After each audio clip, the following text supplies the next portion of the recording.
The Federal Ministry of Women Affairs has organized a summit tagged the Menstrual Health Hygiene Management Nigeria Summit 2025.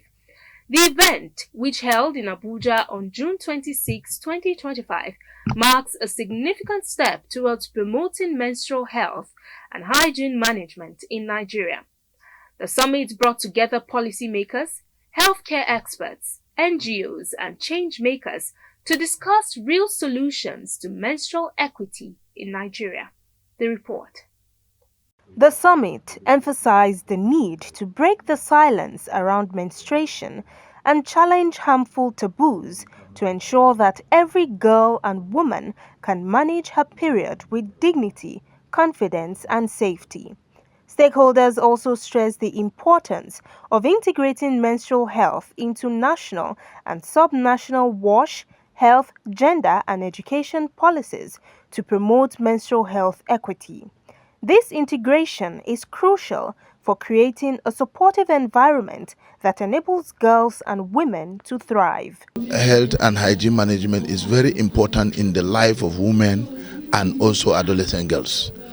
And the ministry wants to ensure that all the challenges that women are facing, lack of awareness, stigmatization, and all activities that are going around, and also cultural and also some sensitive issues that are going around, in order to make it impossible for women to enjoy their natural gift from God. Periodic menstruation is not a cause.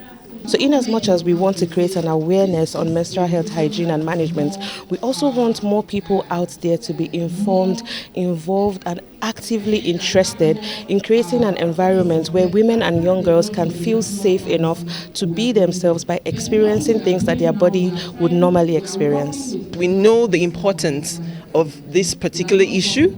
So we are really committed in ensuring that this is curtailed, and there's more awareness on period shaming, and there's also pads are being provided for those who need them, and expensive pads for families that can't afford them, and to ensure that the girl child goes to school, is exposed, and also learns and becomes great people in the society. It becomes a very big issue for everyone to collaborate. So there's need for strategic collaboration, partnership between development partners as well as government partners to ensure that we are able to support girls, especially girls of school age.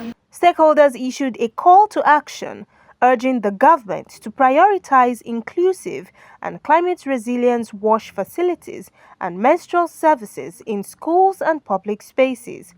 They also emphasized the need to challenge menstrual stigma through community engagement and advocacy, and invest in behavior change and community education to tackle harmful norms.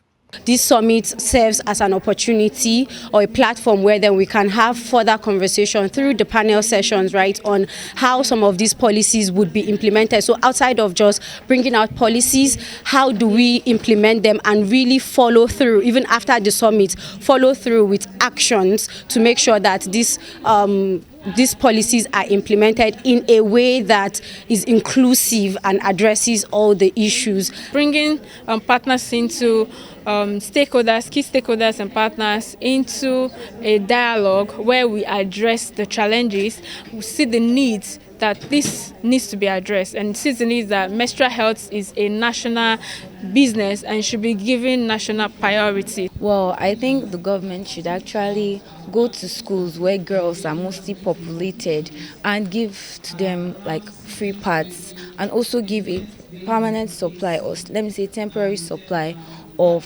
sanitary pads for them to be able to use to help those girls who their parents cannot afford it. My mother informed me about it before I started experiencing it. That was in SS1. She provided the necessary materials like sanitary pad, and I took them to school even when I didn't start seeing my period. Then when I went home for my SS1 holiday, I saw it at home. And she was not at home at that time. But since she has already taught me what to do and I already know what to do, I washed myself up and used it. When she came back, I informed her and she enlightened me more about it.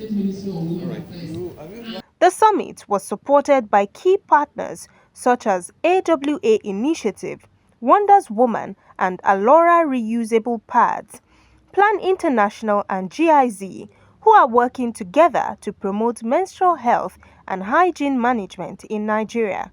By working together, Nigeria can create a more period-friendly world where every girl and woman can live with dignity and confidence.